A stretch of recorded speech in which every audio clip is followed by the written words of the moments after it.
The TIG is a lifestyle site that I launched last year, and it's really just about an inspired lifestyle. Things that I just love, right? People would ask me, like, where should I go for vacation? Or what's the best place to have the hidden gem of... So the name the TIG comes from a wine called, it's actually pronounced Tignanello, but everyone says Tignanello. Yeah. Don't give it 5 minutes if you're not going to give it 5 years. And I think especially starting off when you're making a commitment. Just like with fashion, that fashion is not just clothes, it can be art. That's such a TIG moment. I think what I've learned is there's certain things that you can do that just make you look a bit more polished when you're traveling. Duchess of Sausages spent the last 2 weeks pushing a $256 candle. Too expensive? Oh my God, what do you make of this? I mean, none of it's sold out, by the way. Right. Her hypocrisy has been exposed over a very expensive candle. What's happened now? But the fact that the candle did not have a wick is unacceptable. If the candle you're burning starts to feel like a hug, you should probably roll on the ground. Every week, isn't it? We get the wonderful more megalomania as I keep... This weekend decided the Matchbox is actually the best part of the whole package. News coming out about Meghan and her as ever catastrophe. Is this just another struggle for the As Ever brand, which is basically dead in the water at this point? What? I know, isn't that incredible? For the overprice of a candle? Yes. And she's basically, these candles are inspired from important moments in her life. 10 years ago, on a blog that doesn't exist anymore, Meghan Markle made a promise about money she probably never expected anyone to dig back up. She was talking about the TIG, the lifestyle site she ran years before she met Prince Harry. And she wasn't vague about it. Selling a candle for more than $100, she said, was obnoxious, her word. Not a headline writer's exaggeration, not a royal correspondent's paraphrase. Hers, on her own platform. There are no $100 candles on my site. That's so obnoxious. Describing exactly the kind of product she sells today. The brand is called As Ever Now. A set of 4 of her candles costs close to $260. Break that down individually, and it lands somewhere around $60 to $65 each. Technically under her old $100 line, depending on how generously you read it. But the math stopped being the point the moment the old clip resurfaced. It came back into circulation this year on Palace Confidential, where Daily Mail correspondents Richard Eden and Rebecca English laid the comparison out on camera. Old, quote, new price tag, side by side. Neither of them needed to say much else. If you want more deep dives like this, make sure to subscribe to Royal Archives. To understand why this particular clip landed the way it did, it helps to go back to what the TIG actually was. Meghan launched the site in 2014, 3 years before most people outside Hollywood knew her name, built around food, travel, and what she described as the things she was genuinely passionate about. Richard Eden, reviewing the resurfaced clip on Palace Confidential, made a point of context. The candle line wasn't a throwaway comment. It was part of how she explained the entire project. The TIG, she'd insisted, wasn't a storefront dressed up as a lifestyle blog. It was the opposite. Content first, commerce somewhere far behind it. That framing followed her for years, well past the TIG's shutdown in 2017. Even inside the royal family, the down-to-earth, relatable version of Meghan stuck in public memory, someone who'd built an early career partly on rejecting exactly the kind of excess her future business would eventually trade in. Rebecca English noted that this is precisely why the old clip cut the way it did when it resurfaced. Not because anyone forgot Meghan had become a businesswoman, but because the gap between her stated values and her actual product line had never been placed side by side quite this clearly before. A decade is a long time for a single sentence to wait before it becomes evidence. It's also worth saying plainly, nobody on the program accused her of lying in 2016. She likely meant exactly what she said at the time. The issue isn't the sincerity of the old quote. It's what happened in the years between making it and building As Ever, and how little acknowledgement that shift has received. Because the candles were never really the whole story. Once the old TIG clip started circulating again, people went looking for more, and they didn't have to look far. Eden pointed out on the same program that As Ever's full catalog includes jam priced well above anything you'd find on a normal grocery shelf, alongside decorative sugar toppings marketed for desserts and drinks, both sitting comfortably in the same premium bracket as the candles. None of it is hidden. It's the brand's whole positioning. Small batch, upscale, priced accordingly. Across social media and royal commentary alike, one observation kept resurfacing in slightly different phrasing, even before Palace Confidential aired its segment. The same woman who once said overpriced candles weren't what she was about now appeared to be running a business built almost entirely around exactly that premise. Critics didn't need to dig for new material. Meghan had already handed them the comparison a decade in advance without knowing it. What made the timing worse is that As Ever has leaned hard into a specific story about itself. Homemade, personal, inspired by the things Meghan genuinely loves making for her own family.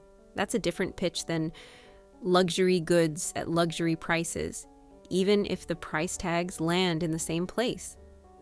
Several commentators online drew the connection between that messaging and the old Tig quote almost immediately, framing it less as hypocrisy and more as a brand that hadn't quite reckoned with its own founder's paper trail. Whether that's a fair read or a harsh one depends entirely on how much weight a 10-year-old blog post should still carry against a business built years later, under completely different circumstances. There's a second thread that ran alongside the candle story this year, and it complicates the picture rather than simplifying it. Meghan has spent real time and real travel campaigning against online cruelty. At one point, flying to Europe specifically to press social media companies on protecting children from harmful content. It's a cause she's discussed publicly and repeatedly, framed as something close to personal, which is exactly why it stood out when Eden reported that Meghan had sent a care package, a selection of As Ever products, to a social media account with a track record of posting unflattering commentary about Prince William and Catherine. The account, fairly well known within royal watching circles for its critical tone, had recently said something positive about Meghan. That appeared to be enough to earn the gesture. Nobody on Palace Confidential suggested Meghan had personally researched the account's posting history before sending anything. These things often move through teams, not principals. But the optics didn't really need that level of detail to register. A public figure running an anti-online unkindness campaign, rewarding an account built partly on unkindness toward her own husband's family, sat uncomfortably next to the candle story, reinforcing the same underlying shape. Stated values in one place, documented behavior somewhere else entirely. Eden's framing on the program was careful. He didn't claim Meghan was being deliberately hypocritical, just that the timing made the contrast hard to miss. Two stories, surfacing in the same week, both built around the same basic question. How much distance is there between what Meghan says publicly and what actually happens once the cameras move on? Individually, either story might have passed as a minor news cycle footnote. Together, they read as a pattern, whether or not that pattern was intentional. There's a financial layer underneath both stories worth sitting with, even though it traces to a single name source and hasn't been confirmed by either Harry or Meghan's team. Entertainment journalist Rob Shooter, whose comments Eden relayed on Palace Confidential, suggested that Meghan increasingly feels she's the one carrying the financial weight of the household, building the lifestyle brand, signing the commercial deals, while pushing for Harry to contribute more on his end. It's not an entirely new dynamic. Harry has had his own income streams over the years. A reported deal with the wellness company BetterUp, along with book royalties from his memoir. But if Shooter's account holds any weight, the balance has shifted noticeably toward Meghan's side of the ledger. As Ever isn't simply a passion project under that reading. It's functioning as one of the family's primary engines of income, which puts very different pressure behind a pricing decision than if the brand were just a hobby with nice packaging. That context doesn't erase the contradiction with her old Tig comment. If anything, it adds a second layer underneath it. A version of Meghan who once had the freedom to say price wasn't the point, now appears to be operating inside constraints that make price very much the point, whether she'd choose that priority on her own or not. Whether that reframes the candle story as sympathetic or simply convenient probably depends on how much benefit of the doubt a viewer is willing to extend. Step back from the candles entirely, and the more interesting pattern is about timing. How long a single sentence can sit dormant before it becomes a problem. Meghan built an early public identity, stretching back through her Suits years and into the TIG, on being the relatable alternative to Hollywood excess. That reputation didn't disappear when she became a duchess, and it hasn't fully disappeared now that she's run a premium lifestyle brand for several years. The two versions of her public image have simply been running in parallel, mostly unexamined side by side, until a royal commentary program with a large recurring audience decided to put them next to each other on screen. That's really what changed this year, not the pricing, as Ever's costs were never secret, and not the old quote, which has technically been public for a decade. What changed was the juxtaposition. Once Eden and English aired the comparison together, the story stopped being about candles or jam or care packages individually and started being about a pattern that had simply never been assembled in one place before. That's usually how these moments work inside royal media. Nobody has to make a direct accusation when a clean enough timeline does the work instead. A blog post from a Hollywood actress who had no idea she'd one day become a duchess, sitting next to a pricing page from a duchess turned entrepreneur. The same person, a decade apart, saying two very different things about what a candle should cost and who should be paying for it. Eden and English didn't argue Meghan had done anything dishonest. They simply laid 2016 next to 2026 and let viewers draw their own conclusions, which is exactly what happened across social media in the days that followed. The troll care package story added fuel almost by accident, arriving in the same news cycle and reinforcing the same basic shape: public positioning on one side, private behavior on the other, and a growing audience willing to notice the distance between them. What makes the story land harder than a typical celebrity hypocrisy cycle is the source of the contradiction. It isn't a leaked email or an anonymous insider. It's Meghan's own recorded words in her own voice on a platform she built and controlled completely. There's no sourcing dispute to argue about. The clip exists, the price page exists. The distance between them is simply there to be measured. As of now, neither Meghan nor her team has addressed the resurfaced clip directly, and as Ever's pricing hasn't moved an inch.